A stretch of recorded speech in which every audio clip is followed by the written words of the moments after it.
Shawaddy Waddy and their Christmas song. Hey, Mr. Christmas.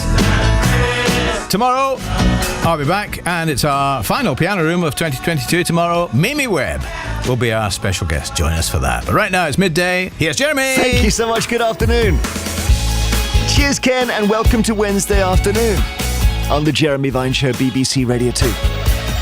Today, during the ambulance workers' strike, the minister says we shouldn't undertake risky activities. Have you already taken his advice?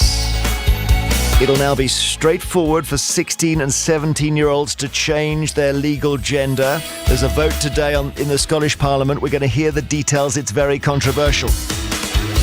How do you navigate Christmas if you have a drink problem? We speak to somebody who knows that struggle all too well.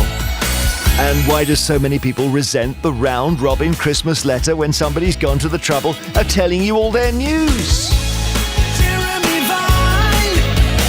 Listen live on the BBC Sounds app. BBC Radio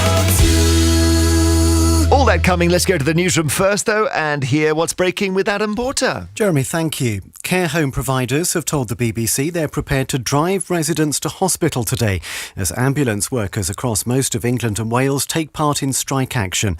Health bosses warn some urgent calls won't be answered, although crews will still respond to life-threatening emergencies. Mike Padgham, who chairs an association of care home operators, says staff will take residents to A&E themselves if necessary. We feel we're caught in the middle of this dispute, but we'll do everything we can to keep people safe. We've got a contingency plan should the worst come to the worst, but at the end of the day, if we can't get an ambulance, then I guess that we will do a risk assessment and take our clients to hospital ourselves. Nurses in Scotland have rejected the latest pay offer from the Scottish Government. Dates for fresh strike action are expected to be announced by the Royal College of Nursing in the new year. Members of the TSSA union working for 3 train operators are going on strike between Boxing Day and the 29th of December. Staff at Cross Country, Great Western Railway and West Midlands trains will each walk out for a 24-hour period as part of a dispute over pay and job security. A man has pleaded not guilty to the murder of 9-year-old Olivia Pratt-Corbell, who was shot in her home in Liverpool in August. Thomas Cashman, who's 34, also denied wounding the girl's mother and the attempted murder of the convicted burglar, Joseph Nee. President Zelensky is travelling to the United States for his first trip abroad since Russia invaded Ukraine in February. He'll meet President Biden at the White House, where a new package of military aid will be announced.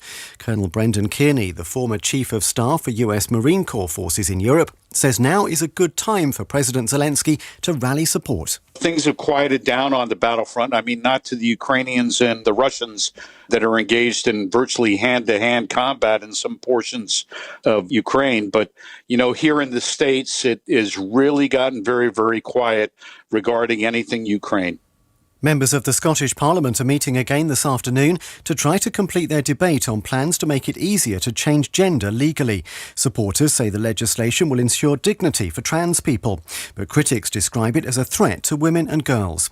Michael Foran, a lecturer in public law at Glasgow University, says there could be added complications if the rest of the UK refuses to recognise the legislation. If they don't, then there will be circumstances where someone might be legally recognised as a man or woman in Scotland, but for the purposes of things like passports, potentially driving licences, or if they cross the border from Scotland to the rest of the UK, their legal status will change.